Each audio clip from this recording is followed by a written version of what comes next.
Working Cows Podcast, Episode 24. Welcome to the podcast that gives producers a platform to discuss and share paradigm-challenging practices.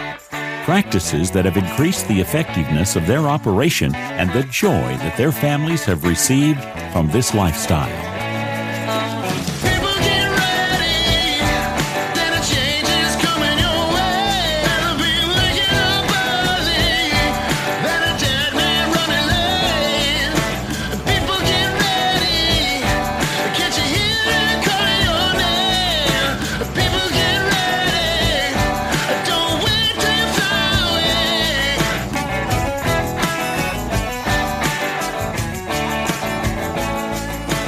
This episode has been brought to you in part by Kamak Ranch Supply. Check out their website at kamakranchsupply.com. This episode is also brought to you by chriswilliamsaudio.com.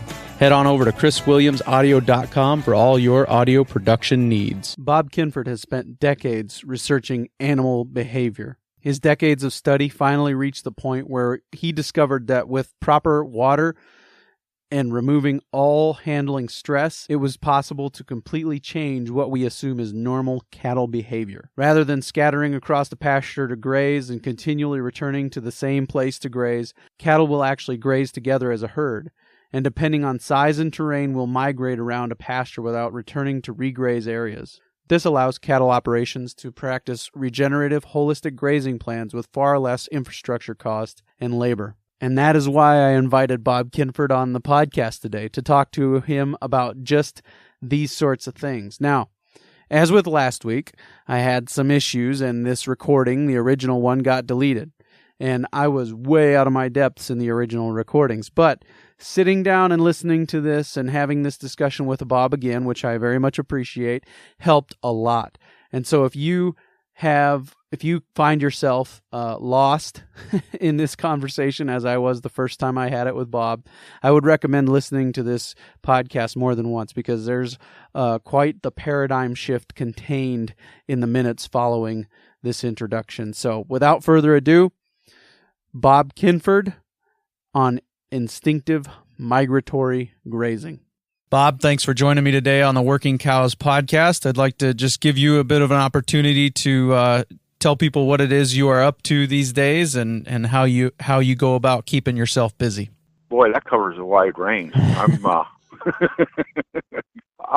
just day work. When the day work comes up around here, I got one ranch that they keep me busy pretty much, and then in between day work, and I put on schools for migratory grazing, which covers the stockmanship and the grazing part at the same time. It seems like all these grass gurus, they go out and they want to teach you how to do it, and by golly, they're going to sell you all this fence to do it with, and they don't do anything on the stockmanship. And then the stockmanship people, they go out and they tell you how to handle cows, but they don't have any concern as far as how the grass is regenerating or regressing. They don't pay any attention to that. So I'm trying to kind of blend the two in together in a way that you don't need to buy those fences anyways. That's a very interesting point, and that's the purpose of our discussion here today, is to talk a little bit more about this idea of migratory grazing. But I'm just curious, and to get your perspective, what is stockmanship to you? What do you think of when you think of stockmanship? Every time you handle any livestock, you're practicing stockmanship. That's and what are plain and simple, and it's the best stockmanship is real subtle. You can't hardly tell what they're doing or why it's happening. It just flows. And when you get around people where it isn't flowing and they're having to holler and scream and beat on animals and chouse them around, well, then you know that it isn't flowing very well and they're not very good stockmen.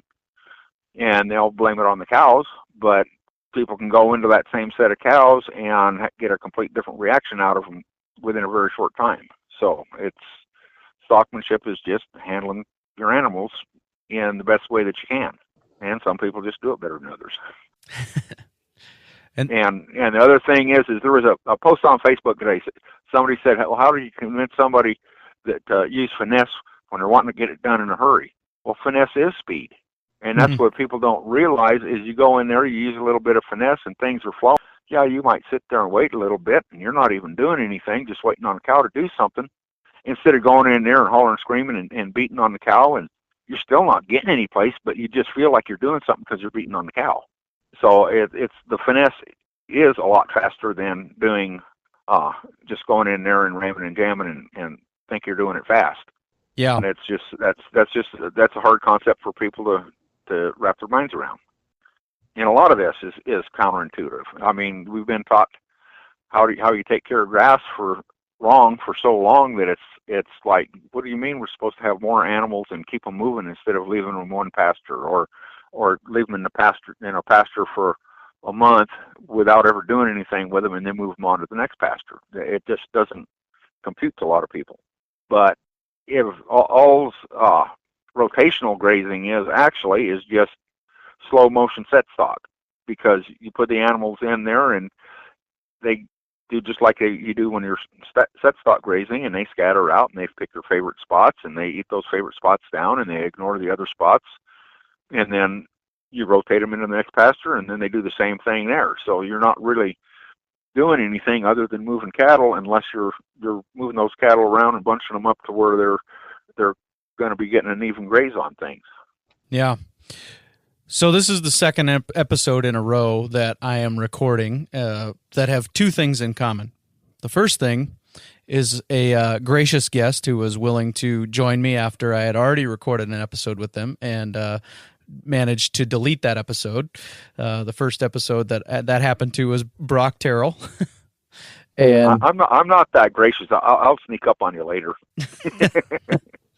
Fair enough. And this is the second episode, but also both of those episodes have another thing in common, and that is that the initial contact came through the Stockmanship and Ranch Roping Group. And this episode came about after a comment made by Bob in the Stockmanship and Ranch Roping Group that good stockmanship can actually improve your grass resources. And so that's kind of what I wanted to come here today and take a deep dive or maybe just an introduction really into how it is that good stockmanship can improve the grass resources. And I think we've kind of touched on that a little bit with the Instinctive Migratory Grazing, and Bob has a new website, relatively new website up. It is migratorygrazing.com. And so could you just share with us a little bit more about how it is that good stockmanship can improve the grass resources and improve our grazing management? Well, your grazing management, if you're managing a pasture out in the mountains or the desert or wherever, and you've got a hayfield, when you manage that hayfield, you go out there, you mow it even, you water it even, you fertilize even, you try to give the whole pasture the same amount of fertilizer, the same amount of recovery time before you're going to take and harvest it again. And then you go out here and onto the ranch, you turn your cows out, you just let them go wherever. And then, of course, they don't see you, but, you're running around on your four-wheeler, your quad, and your pickup, checking water lines, putting on 500 miles a week, and you're not looking at the cows. You're not looking at the only grass you see is the grass that you're seeing from the road. And here, it's been about 5-6 years ago, we're having a drought down here, and a ranch was selling off a bunch of cows, and they went out to gather, and like a lot of ranches down here, they like getting that feed wagon out there to help you gather. And I'm about a half mile off the road, and I find a couple of dead cows and a little spit of brush, and go through about 100 yards of brush, and there's probably 500 acres of what at one time was good grama grass that was probably close to 20 inches tall, that in the middle of this drought hadn't been grazed at all, and it was oxidizing and dying. And there's spots like that all over that ranch. There's spots on that on almost every ranch you go on to, but people are too busy, making their cows be welfare cows, and they're feeding them. Well, since they don't want to miss out on that cake, and they know those other cows are going in, they kind of stay in close to the road, and then that's on top of they are scattered out and picking their sweet spots. So what they wind up doing is just destroying some grass because they're eating it right down to the nub, and then other grass, they're killing it because they're ignoring it. And that grass needs time to recover. And there's a difference between recovery and rest. Recovery is time for the plant to recover that it can be grazed again. Anything past that is rest, and if you rest it too long, then the plant dies. Yeah. You get your stockmanship going to where you've got your cattle. I mean, even if you are not set up for holistic grazing, and you've got all your cattle in a pasture and they're spread out on 5 different drinkers, you can go out there and change your stockmanship around and start picking those cattle up. And as you're making your rounds through there, instead of checking the water in your pickup, go out there horseback, hit that water, and ride out from it, find out where you got fresh grass. You can start sending your cows out there, and those groups of cows will each make their own herd. And I have found out that you can have 4 drinkers in a pasture, and you've got 4 different herds going. You can send those herds out to a spot to where they commingle, and you've just increased your herd density by 4 times. And when it's time to drink, they all go back to the water that they're used to drinking out of. And that improves your grass. Your cattle stay calmer. Calmer cattle gain more. If they're utilizing the grass better, they're going to gain more. So you win on it all the way around. And most of these places where they've got these 4 or 5 small water troughs, you could have 1 water trough on one fence and 1 water trough on the fence between the next pasture, or set them in the corners where you're hitting 2 or 3 pastures, and you can cut down the number of water points that you need. And when you do that, coyotes don't share water points with other coyotes. So if you've got 4 water points out in the pasture, you may have 3 or 4 packs of coyotes out there. You cut that down to 2, you've just cut your coyote population in half, because they have to move on someplace else. Sure. So it helps not just with how your cattle behave when you're working them, and how it improves your grass. It also helps on your predator control. And then when those cows are acting in a herd situation, it's kind of funny, because you can see people that are used to using their dogs, and you go out there and get the cattle put together, and if their dog makes a predatory move towards them, you'll have 200 cows will turn around and chase a dog. Dog stays out far enough where it's not affecting them, and they just go where you want. But rather than a cow chasing one out of 4 coyotes while the other 3 get her calf, you've got a whole herd of cows chasing the whole pack of coyotes. Yeah. So they tend to leave your calves alone more. In most cases, it says on your website, migratorygrazing.com, in most cases, holistic and regenerative grazing programs rely on electric fence to control where cattle graze in order to mimic the action of wild migrating herds of herbivores. Then it talks about instinctive migratory grazing does not mimic herds, but creates herds by rebooting the herd instinct. By the changes in handling that I do, and I get people that are Bud Williams disciples just really all upset at me, because there are certain things that Bud did that they're fine when you're just moving cows, and that won't work if you're trying to reboot herd instinct. His way of placing cattle. You can do that, but the cattle start grazing away from each other instead of grazing together in the same direction, which is what you're to do. So you're having to do the stop different. Part of this is you get your cattle going to where they're going to water at about the same time. And then in the schools, we'll sit there and wait. That way we can reserve cattle, talk about the grass, horsemanship, whatever comes up. When it's time for those cattle to go off water, if we want those cattle to head north, we start them from the north end. It's like pulling, and that's one of the things Bud used to say, it's easier to pull a string than to push it. So your angle of your horse and everything as you're going along, you can be coming up back of a cow and have it turn around and go the other direction before you get there, just by changing your approach a little bit. And, most people, well, you got to get up there and get the eye. Well, and here again, I've had a discussion with, and I'm not going to say who it is, but that's one of the things that they're always saying, and he doesn't understand it when I say, you don't need to get the right. You've already got it. You change your angle, and they're going to respond. Mm-hmm. You've got that a cow taken off, and if you angle off to the right, it varies on every cow. It's going to be a little bit different, but anywhere from a 30-degree to a 45-degree angle off to the right, and that cow's going to take and go left. And you can, if you watch them and watch their ears going, their ears will start kind of tipping back and forth a little bit, flipping a little bit, and then they'll turn. And you can do all this at a trot. And in fact, I've done this so much that I was on a place the other day and things were going to get fast, and my horse started getting a little bit humpy, and the owner told me, she goes, well, your horse is cow fresh. It wants to go. And I said, yeah, I guess I need to lope a little bit more often. And she goes, no, you just need to lope. She says, you never lope. And I got to thinking about it, and I don't. I'm doing everything at a long trot. So while everybody else is loping up and trying to get up there to the front, I just kind of trot off to the side and get them to slow down, stop, or turn, whatever I'm trying to get them to do, by backing off of them rather than trying to, quote unquote, get their eye, because they can already see you unless you're right directly in back of them.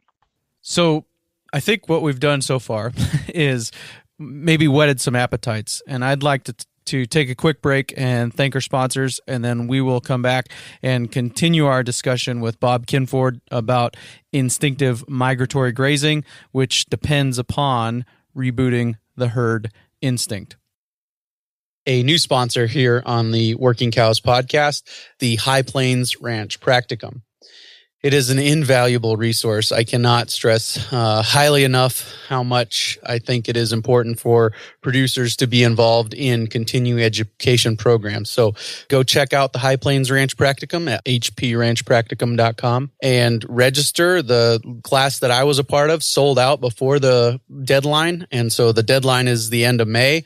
But go ahead and register early and make plans to be a part of this. Just a great format for continuing education for ranchers. hpranchpracticum.com, our newest sponsor on the Working Cows podcast. We are back with Bob Kinford, and we have been talking about a comment that was made in the Stockmanship and Ranch Roping group about improving our grass resources with our stockmanship. And that led us into a discussion about the concepts which are detailed on his website, migratorygrazing.com. And on that website, there's a few different places where you've got videos, and at least one of those videos is a drone video, a video from above of you approaching cattle in different ways to affect the way that they react. Can you just talk a little bit about the drone videos, and then we'll talk about specifically what's going on in those videos? Well, this is one thing. The guy that got me to come down here to West Texas, he was interested in what I was doing because we had 12 pivots, and all the cattle that were on the pivots that I was taking care of, they'd go like this, and then his would scatter out, and he'd try to learn it, and he'd tell me, "Oh, I can't. You got to be wrong. That isn't why they're doing it." He says, "There's got to be something different. It can't be that simple." And one of the things that has always bugged me is all these videos, stockmanship videos, that are from ground level. You can't really see everything that's going on between the guy handling it and the cow.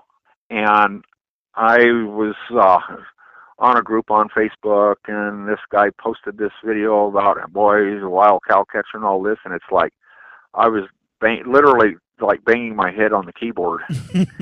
And I, it's like, no, this isn't good stockmanship. And well, the videographer, he goes over and he looks at my videos and he goes, "Well, your videos look like crap." And all I could do is laugh. I said, "Yeah, I know. I don't have somebody like you follow me around." I said, "I'd love to have you come down and be able to put together a video, but it's got to be drone based."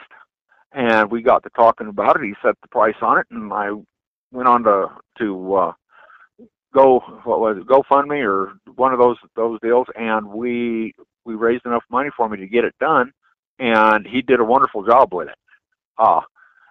And I was originally not even going to narrate it because I figured it's going to be self-explanatory. You can see what's going on. And he's looking at this and he says, "What just happened?" So I had to go through and explain it, and it's one of those things where a person can look at it, and you've actually got something that you can experiment with, because you've got a better idea of what you're doing. And then if you try it and it's not working, you can go back and look at that video and see how the angles change, and starting the cattle from the front. And I've got one shot on there on what I call a fade turn, and it was the first day, and the cows were wild, and the cow went to take off, and I just picked up and turned with her, but instead of going with her to get it up there and put pressure on her to go around, I took about a step and a half, 2 steps too far. And when you do that, she just, bam, shut down and went right back to the cows that she was with. So being able to do that, and having the aspect from the drone where you're overhead, you can see what the cow's doing and what the horse is doing at the same time. Because in a video where you're on flat ground and somebody's taking a picture of you doing something, you really can't see what the handler is doing, or you can see what he's doing, but there's a lot of variable in there because of the angle, that you really can't see exactly what he's doing, and you can't tell exactly what's going on with the cow. So I decided to do it with the drone base, and I really like it. I want to make another one of these days in a feedlot setting. Sure. And that is the Stockmanship 101 DVD, is that right? Yes, sir. Yes. Very good. That has been linked at on the website, workingcows.net, since I had Fernando Falomir on, and he recommended it. But there will be a link on the show notes page for this episode, workingcows.net/24. We will have links up to there, and then later on here in the episode. Thank you. I appreciate that. Yeah. Later on in the episode, I'll ask you for some other resources, but for now, I want to zoom back in on this instinctive migratory grazing piece and talk about the rebooting the herd instinct. Your website continues on and says, once herd instinct is rebooted, it is possible to contour graze without the need for daily moves. How often we adjust their grazing path is dependent upon factors such as riparian areas and roughness of the terrain. In difficult terrain or in protecting riparian areas, they may need daily moves. However, in other areas, cattle may migrate around a pasture of 1,000 acres or more with no need to be adjusted. This allows for fewer water points and to build and maintain. Successful regenerative grazers have a saying: it isn't how much rain you get, but how you use what rain you get. So can you talk just a little bit about that, about what it looks like for cows in a pasture who've had their herd instinct rebooted? Well, they will be, when they graze, they're all together and grazing in the same direction.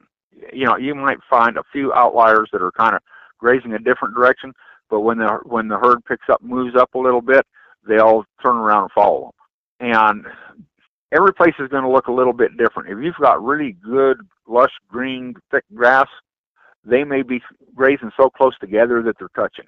And then when you hit a spot in the pasture where the grass is a little bit thinner, or maybe you hit a patch of ground that's nearly bare, and they'll spread out to go across it and just kind of grab what they can going across that onto the next spot. But they're doing the herd impact on the way across. And it's interesting. Fernando Falomir, if anybody can get a chance to go down to his place, do it, because it's pretty amazing. They've managed to regenerate a bunch of grass, but his place is pretty brushy, and the cows kind of spread out a little bit. They're in bigger groups going through the brush, but at night they go up onto bare ground to bed down. And you've got these bands where the cattle are bedding down in a different place every night.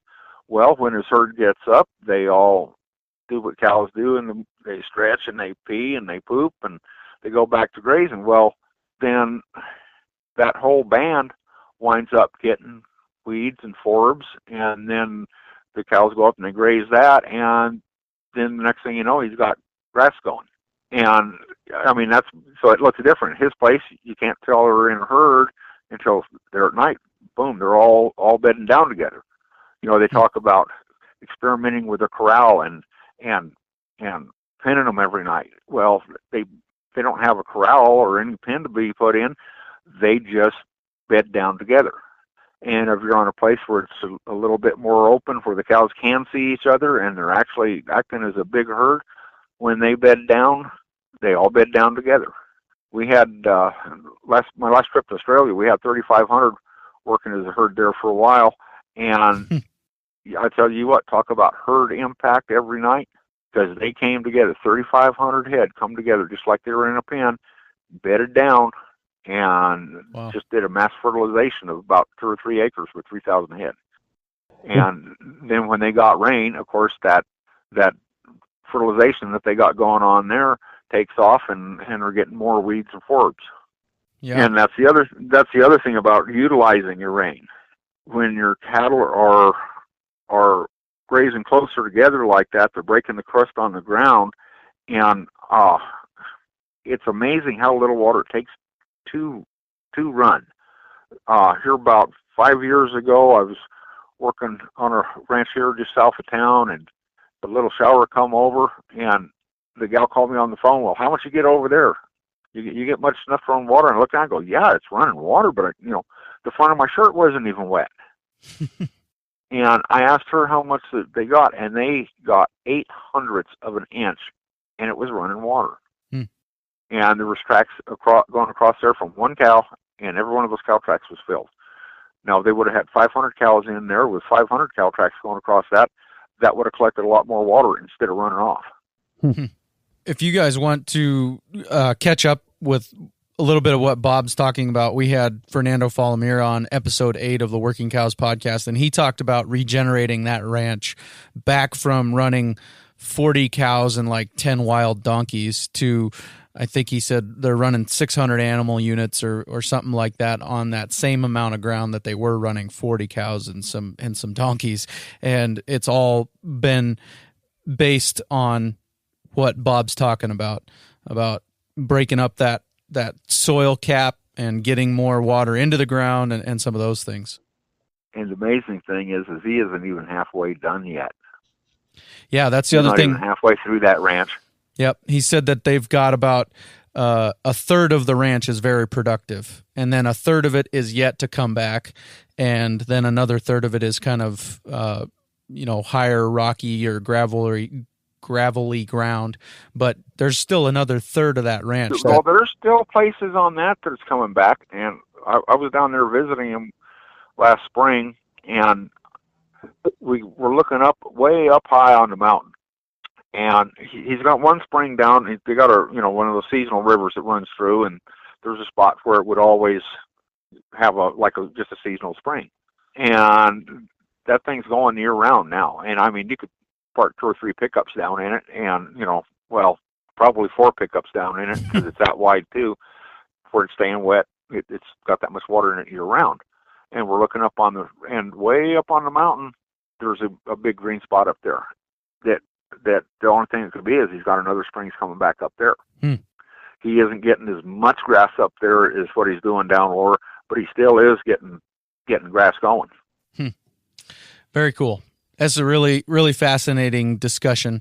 And the idea that desertification is something that we can fight with a herd animal or a herd of animals is just a fascinating concept.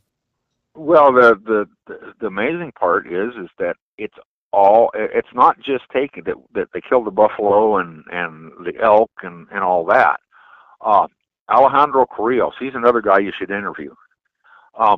His ranch, he started out, he took it over, I think it was 12 or 13 years ago, but he's got a journal from his great grandfather, and you need to call him up and you need to bug him on this. He needs to publish it, because it gave a description of the grass and how they were managing the grass from the 1800s.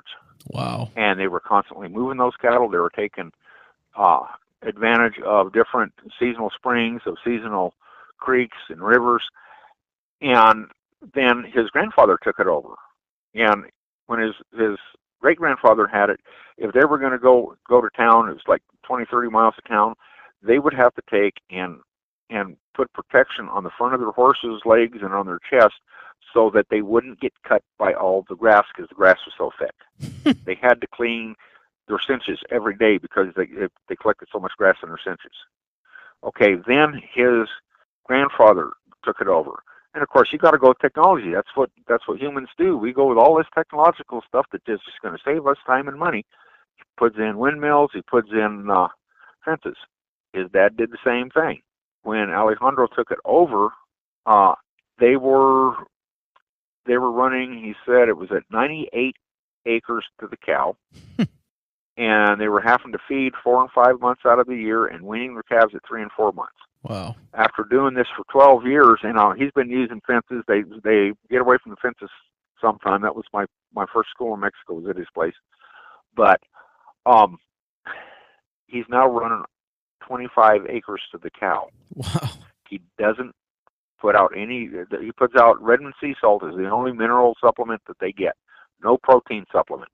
And they're weaning their calves at 10 months old. Wow. Fascinating. Yeah, I mean, it's just amazing what they can do, and it's actually when you get, especially if you get away from the fences and the daily moves and all that, it's actually easier than conventional ranching.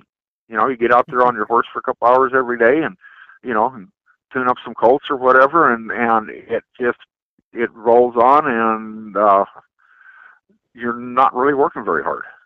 I think that's a good place to kind of wrap it up. I mean, you and I could go on for hours, and I appreciate your time. Oh, I can't talk much about this stuff.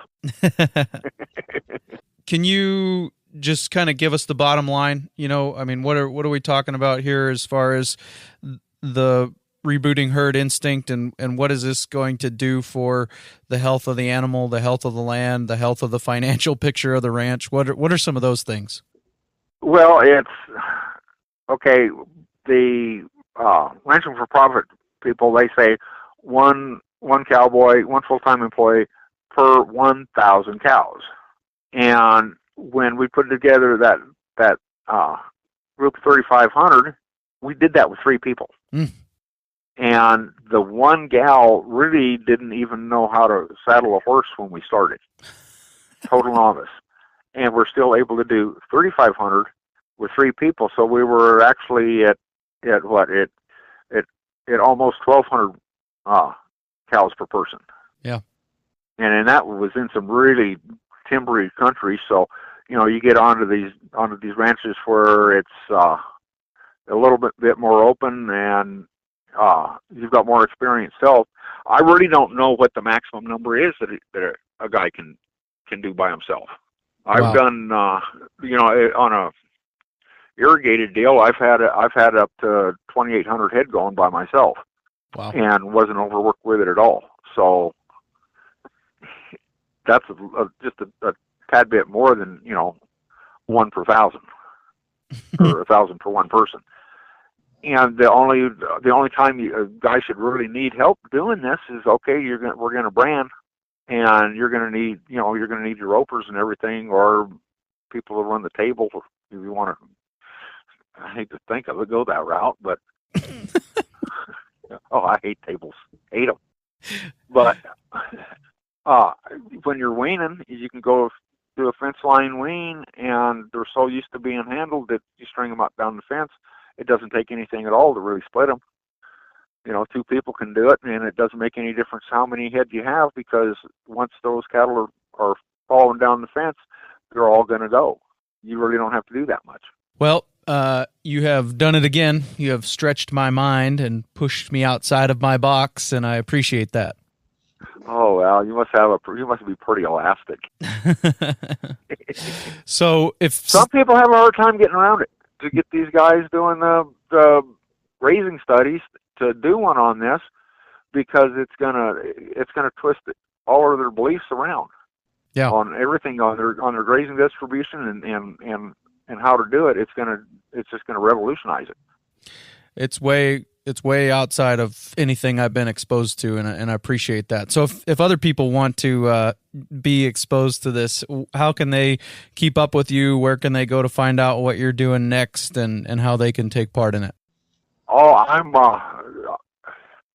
got a page there on the Migratory Grazing that I've got tentative schedule, which is sporadic, and I've had one school go from April to August, and another one where we may be changing it because he doesn't have the numbers of cattle that he's wanting, but he still wants to do the school because we did one there last year.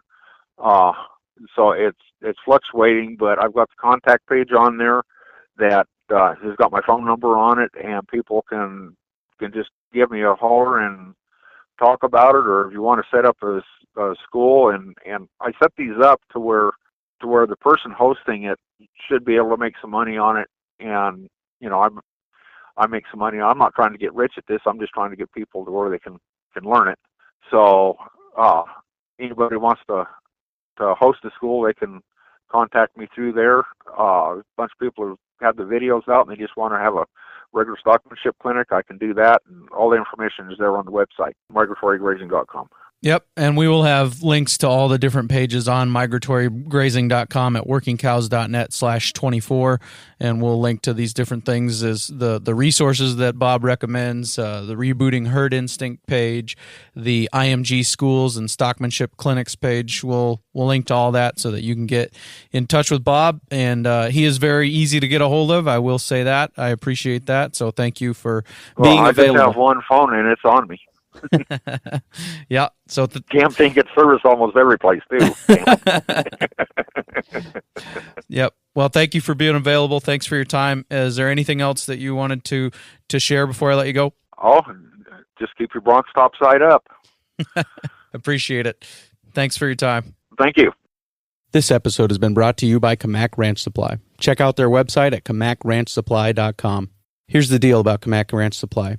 When you call and ask them about a product, there's no blank pause on the other end of the line because they don't understand the product that you just asked them about. If they are selling it, they understand it because they are producers, and Gary Kamak himself, the owner of Kamak Ranch Supply, is a producer. So if you want answers about the products you're calling to ask about from producers, call Kamak Ranch Supply or check out their website at kamakranchsupply.com. This episode is also brought to you by chriswilliamsaudio.com. For the last 11 years or so, I've been talking for a living. I've gained some skills in talking. I can form a sentence, I can think on my feet, I can respond to questions, I can come up with new questions. All that time developing my speaking craft has not left me a lot of time to figure out how to make audio sound great. If you're a musician, podcaster, or filmmaker, making your product sound great is crucial. So you stick to what you know, and let Chris Williams stick to what he knows, making your product sound great. Head on over to chriswilliamsaudio.com for all your podcasting, music production, and film audio needs.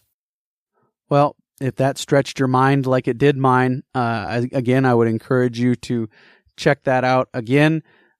Check out workingcows.net/24 for the show notes page with links to Bob's website, migratorygrazing.com, and Bob's DVD, Stockmanship 101, and the use of the drone, making that pretty unique, and a lot of horsemanship and or at least working with horses working with cows on horses. So I would encourage you to check out workingcows.net/24 for the show notes page and all the relevant information contained there. Next week on the show, we have Kit Farrow joining us. Kit Farrow for Working Cows episode number 25. So don't miss that for an episode about adapted cattle and how we can better maximize profit per acre if we have the right kind of cattle on the land that we are managing. See you next week with Kit Farrow. After I got hit by lightning, me and electronics really don't get along all that well. How long ago was that? Oh, the first time was back in 90 or 91. First time. So there's more than one. Yeah, the first time. Yeah, there's more than one. No, I got to experiment and see if I really like it or not. Right, yeah. You're just a lucky guy, huh? Well, I had a guy that used to say there's good luck, bad luck, and there's Bob luck. The worse it gets, the bobber it is. And I start to say something, and this guy would have seen what happened, and they go, "Oh, you're full of shit. That couldn't happen." And he goes, "Oh, I see shit like that happen to him all the time." But that first time, I had a brand new pair of boots. I mean, I just gotten them on Saturday night, And Monday afternoon, I'm out fixing fence. Thunderstorm comes up. I get off the fence. Thunderstorm gets way the hell and gone. So I get back down there. My horse is standing there next to me, and I got both hands on the fence. And, you know, horse is about 5 or 6 feet away from me, and he's back off the fence. And it knocked him on his butt, too. Huh. And it melted the spur guards, the spur ridges on both boots. Oh, wow. So it hit me pretty hard. And then the second time was just a love tap. It knocked my mare down I was riding, and also the bull that we were just getting ready to pick up. And then, you know, I just hauled ass to the barn and call it a day. Yeah, but, no doubt. Yeah, that's one of those deals you're just like, okay, I'm done for the day. Yeah. See, I saw it coming, and I see lightning coming. I start heading for the truck. Right. And I'm going across there at a long trot, and I going through the last pasture before he hit the house trap, and there's a bull standing there that they wanted in. So I thought, well, I'll go pick him up. And I got about 15 feet from him, and all of a sudden you just hear this, and it just dropped everybody. Oh, man.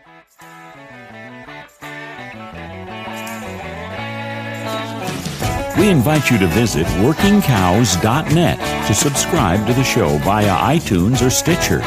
You'll also find detailed show notes pages, resources from our guests, and the industry leaders who have influenced them.